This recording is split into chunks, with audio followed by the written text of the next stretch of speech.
All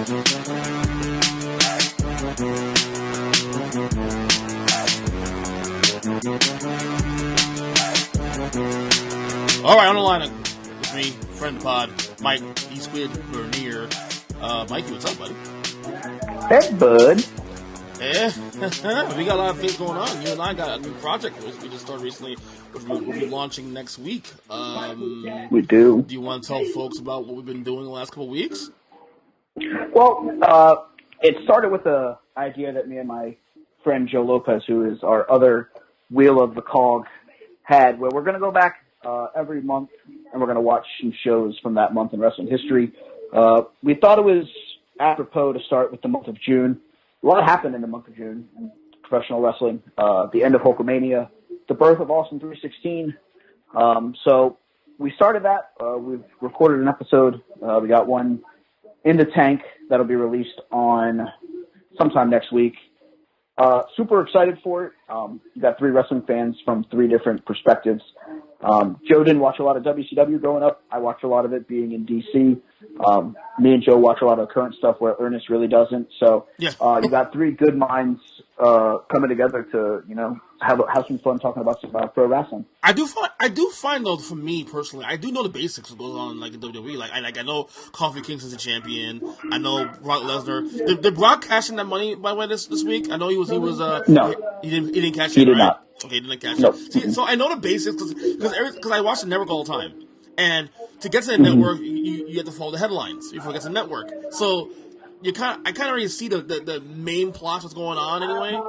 So I at least know the major things that are going on in current day WWE. Yeah. But I gotta tell you, like, this podcast I'm really excited about because, and by the way, we have two shows in the pot now. Two shows now in the vault. We're going to release in the next couple of weeks. So we did record one today. Yeah, we recorded one actually today. Our second one. So we're actually. It's funny. What's cool is that as we're recording these podcasts, we're always going to be a week ahead in the event that we skip a week or whatever it may be, But we reviewed the first. We reviewed King of the Ring '96, which of course was launched on Austin 316. The one we did today, actually, as of this recording anyway, was on King of the Ring '93. That was the you called it Death of Hulkamania. Yes. I mean, it really was. Think about it. At least until 2002. Yeah, I mean, I'm excited about this project. I've been looking to do something like this for a long time, and it just works out pretty good. So I'm looking forward to that. The other thing that I want to talk to you about on the pod today, this past weekend was the debut of the new All Elite Wrestling company. The new I'm not ready to call them a competitor to Vince and WWE, but they're definitely a new wrestling company that with a lot of brashness. And I gotta be honest with you, I watched pieces of the pay-per-view, and I've been following their social media in the last couple of weeks. It's definitely exciting. Did you watch the pay-per-view on Saturday? I did watch AEW on Saturday. Your thoughts? It was a great show. It had some good points, had some bad points, had a lot of ups and downs. I really enjoyed the nation getting to see the greatness that is the Young Bucks, the greatness that is Kenny Omega on a more national stage, because I've been watching those guys for 6 or 7 years now, blowing it up on the indies and in Japan, which a lot of people don't watch. So, to see those guys do that on that stage was great. A great match between Cody and his brother Dustin that ended with an homage to their father, the American Dream, dating back to an old school promo that Dusty cut when he got Dustin to pair up with him to take on Terry Funk and Buckhouse Buck and Arn Anderson with Robert Parker. So that was awesome. It was nice to see some of the guys that WWE's let go. Shawn Spears, a.k.a. Ty Dillinger, was in the Battle Royal, so that was really fun. Jonathan Moxley, a.k.a. Dean Ambrose, making his debut was really cool. And I love that they set up Chris Jericho versus Adam Page for the title at a later show to be announced. Their next show/event, it is Wednesday, May 29th. It's in Daytona. It's at Fyter Fest, a gaming convention in Daytona. Already announced for that is the Young Bucks and Kenny Omega versus the Lucha Brothers and May or June? Random May or June? May 29th. May 29th. That's today. Yeah, it's later tonight. It's today then, I guess. Oh, wow. I guess it already happened. Oh, wow. There you go. Wow. No, it's really weird. That's really weird. I'm sorry. Tickets went on sale today. Okay, right. The show, I think, is in June. Right. But that already announced for that is Omega and the Bucks taking on. I'm sorry, not Omega and the Bucks taking on the Lucha Brothers, who they faced at the show, and a mystery partner, as well as Jon Moxley against Bad Boy Joey Janela. So those are two matches to look forward to. And they've announced already for Fight for the Fallen in Jacksonville that it will be Cody and his brother Dustin versus Matt and Nick, the Young Bucks. Super excited for that one. Mm-hmm. So a lot of good things came out of Double or Nothing, and it's something that I'm super excited for. I'm excited that a lot of these guys are getting the ability to really be out on a main stage. Well, so, give me a negative. You said there was some good, some bad. But what were the bad? What were the things you didn't like? I wasn't a fan of some of the stuff that happened in the Battle Royal. It's just the way it was shot just didn't look clean. And I know that there's growing pains and all this stuff, so that kind of frustrated me a little bit. The women's match was a really great match. I don't know if it needed another monster in Awesome Kong, as they had the one Nyla Rose that I feel like it took away from her. So that kind of sucked a little bit. And then there was just some spots in. I'm trying to remember the match that really got me a little questionable. It was there were spots in the Cody Dustin match that were I felt really unneeded. Dustin was already bleeding his face off, but I enjoyed it. The Omega Jericho match did not live up to the hype after the first one they had in Japan. Right. I thought it was a good match. I didn't think it was a match that should have been the main event. If you're main eventing this and you're making someone your guy, and Kenny's supposed to be their guy, and they have Jericho beat him, and the match just didn't have it didn't live up to the hype. And unfortunately, when you watch a lot of these guys in Japan and they come over here, sometimes they don't live up to the hype, and it's just unfortunate that match didn't really live up to the hype to me that it should have been at. But again, when you're nitpicking for things that you don't like, that means they did a great job. That is true. That's a great point. And that's the thing. I know I'm being really nitpicky, but the problem is that there's a lot of people that aren't picking enough. They're, oh no, it's great. There's nothing wrong with it. That's wrong. You have to be honest with these guys. You have to tell them, this made no sense. That made perfect sense. That was unnecessary. It's the only way the company's going to get better. And I think that's what everybody's got to remember here is that the main goal for AEW is to give guys an alternate, to go be themselves, to go be Jon Moxley, to go be Sean Spears, to go be Joey Janela, go be those guys that they are in real life. And I think that's a big thing that a lot of people forget. So I'm super excited. Again, it's not that I was necessarily like, oh my God, this is the worst thing I ever watched. But you have to give those guys something to work with to improve. If not, they're going to get they're just going to get complacent.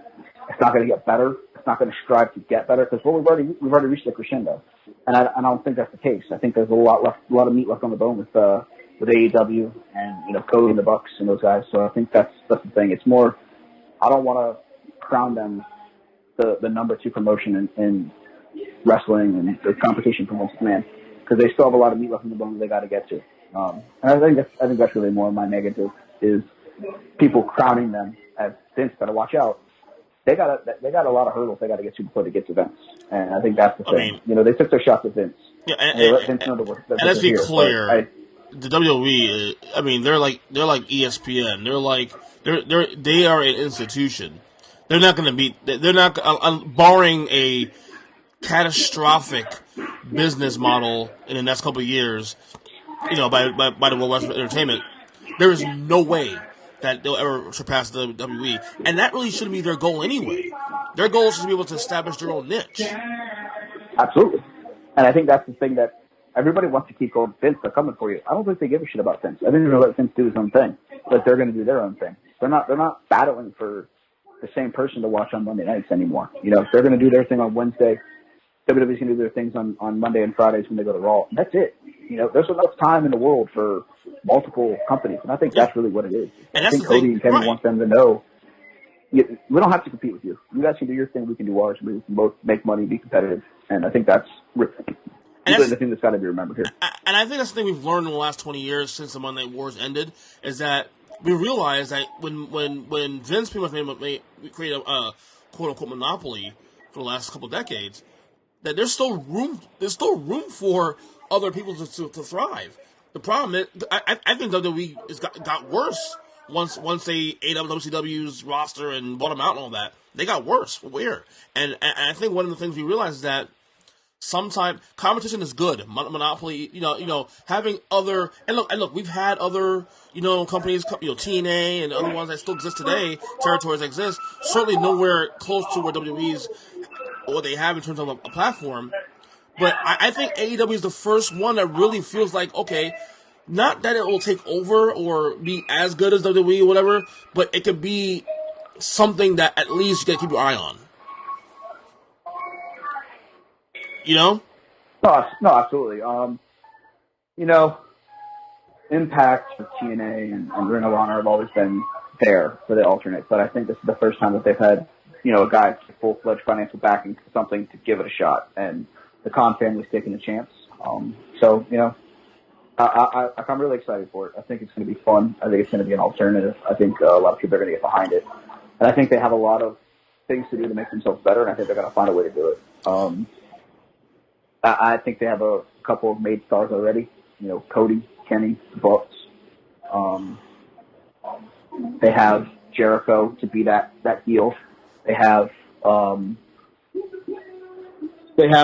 Janela, and then of course now they have John Moxley, the psychopath. Yeah. So kind of excited for it.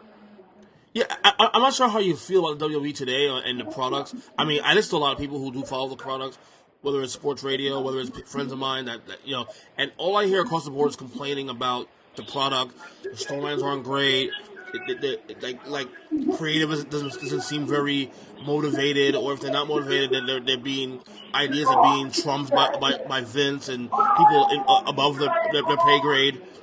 What is your thoughts on the WWE right now? And does this AEW creation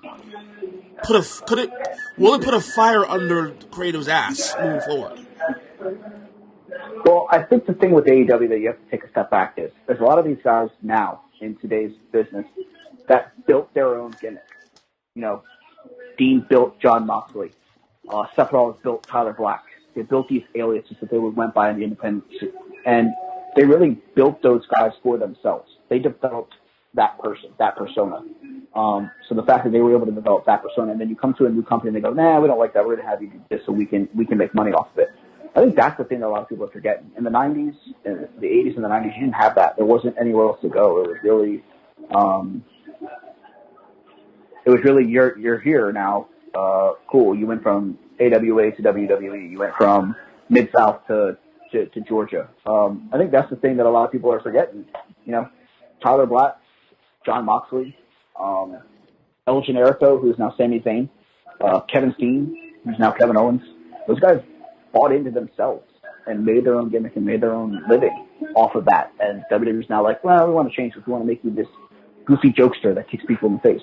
That wasn't El Generico. El Generico was a luchador that from Tijuana, Canada, that would, bounce around and, hit dives off the top rope and, put his body on the line. And you're not doing that in WWE. He's just, I think that's the thing that is the big difference is flat out. There is none of that back then. And I think that's the change in, what the fuck? That's the change in creative is, you have to sell these guys on becoming a new gimmick. Back in the 80s and the 90s. This is who you were. You were the Ultimate Warrior. You were Hulk Hogan. And, that's the thing. I just feel like It might let a fire under creative's ass, and if it does, awesome, because they need a fire lit under their ass because they're losing ratings quickly. 20%. I saw about 20% down in ratings. Lowest Raw ratings in decades. I've heard. Exactly. So I mean, they need a fire lit under their ass. It's the only way they're going to get their shit together. So how do you do it? You give them competition, and competition creates cash. I think it's healthy. I think it's healthy for Vince. I mean, I don't know if he's the reason why things have stagnated for the company. I know he's going to be involved in the XFL next year anyway, so maybe that'd be good for WWE. No, I think that's something that could be a good thing. Is Vince taking a break and letting Hunter and Steph take over, because Hunter's done an admirable job with NXT and made it really good. They're traveling Florida. You know, they do their big shows. They have one coming up on Saturday night, TakeOver 25. Adam Cole versus Johnny Gargano for the NXT title. Mm-hmm. It's going to be a great match. They had a great match the last time they wrestled. So I think like that's the thing that a lot of people are, you have the ability to be great. And I think they're just leaving a lot of meat on the bone. The same thing with AEW. I felt like they left a little bit of meat on the bone on Saturday night. You know, they gave us all of it, but not all of it. So I think that's the thing. I like the competition, because I think competition is going to light a fire under everybody's ass to be better. And I think that's a good thing. Right. I know they rehired. Complacency kills. Right. I know they rehired Bruce Pritchard, aka Brother Love. For the third time now. I mean, will he be involved in creative again like he was before? I believe they said he's going to have a role in creative. They don't know exactly what it's going to be defined as. I think he may be helping with promos and developing some promos and stuff like that. And I think he could, help a couple of the writers that are newer guys. But I mean, he's a guy who knows what Vince wants, so I think it's a good thing to have somebody like that around. All right. No, because I figure, hiring him was, I'm not saying a panic move, but if AEW is coming and you hire guys that, the tried and true, creative back in the 80s and 90s was what, 2 or 3 guys. It was Pritchard, Pat Patterson, Briscoe, and Vince. Now I'm hearing that the creative in today is goes 10, 12, 15 guys deep now. See, I don't think they panicked to get him so that AEW didn't. I think it was a move where Vince, knowing that he's going to the XFL, he wants a guy that was his guy. And I think Bruce is his guy still. I think Bruce will always be Vince's guy. I think that's the thing.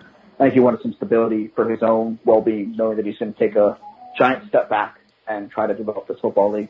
I think that's been the thing that's really been on Vince's mind is let's develop the XFL, let's make it a thing. And I think that's the key for Vince is to get.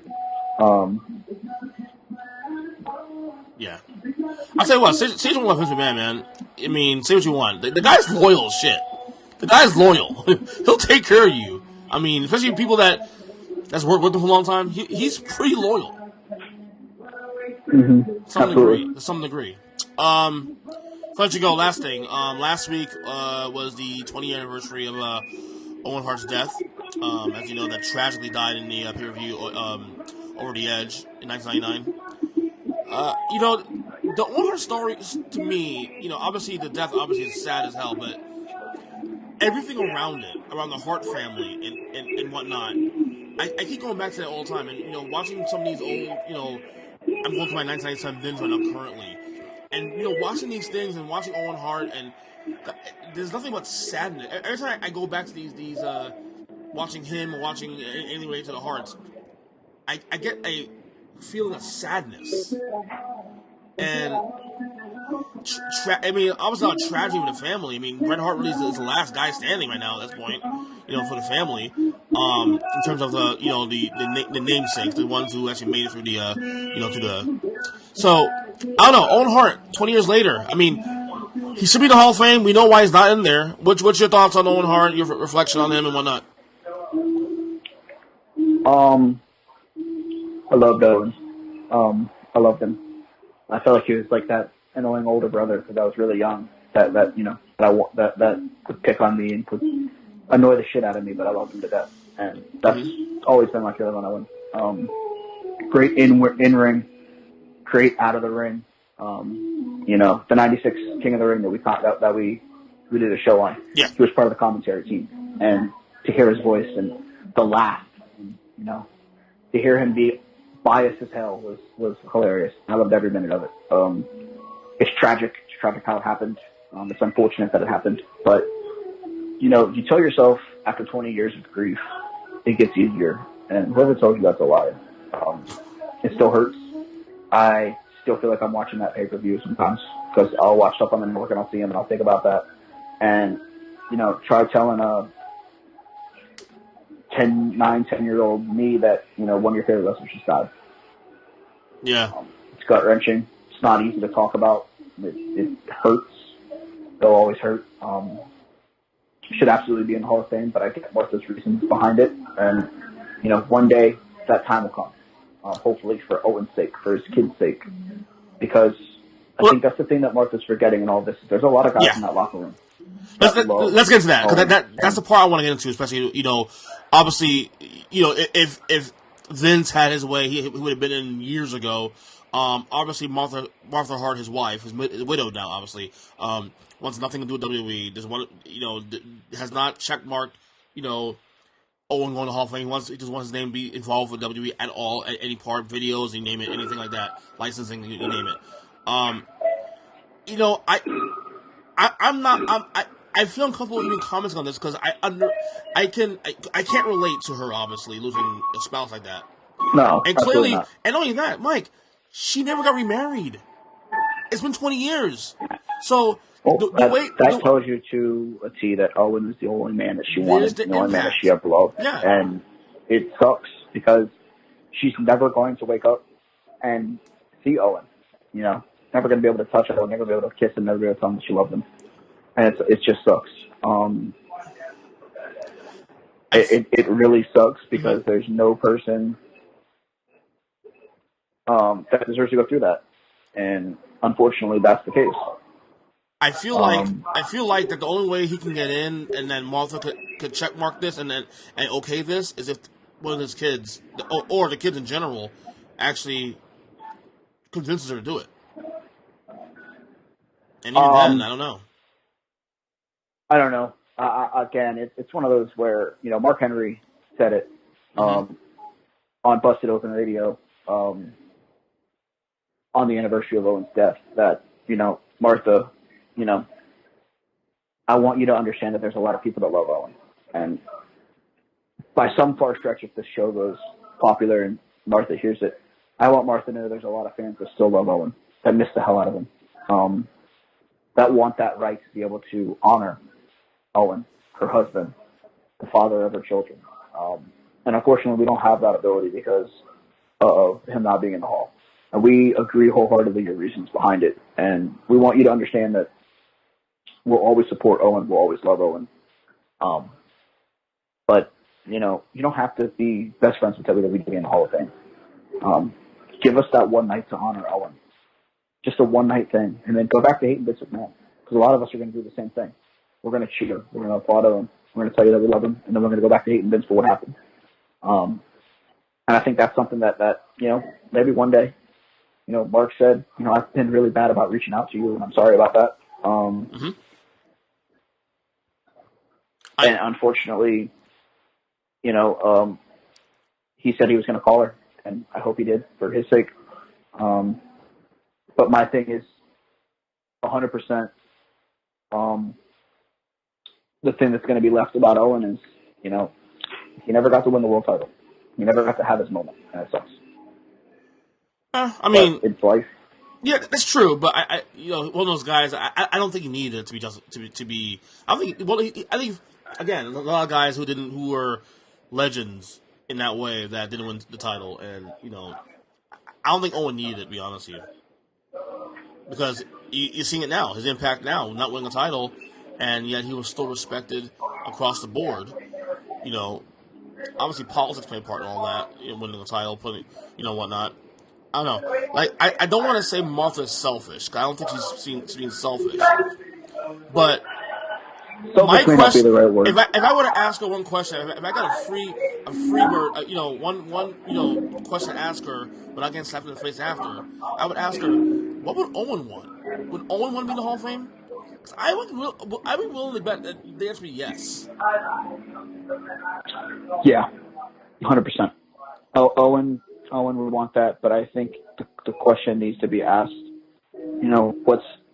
at what point does Owen want to be? I don't know. I mean, we've heard Brett, she's been pretty much, I won't say blackballed, but she's since the 1999, her and Hart family, they don't have a relationship at all anymore. In fact, the kids aren't close to the cousins. I saw that also.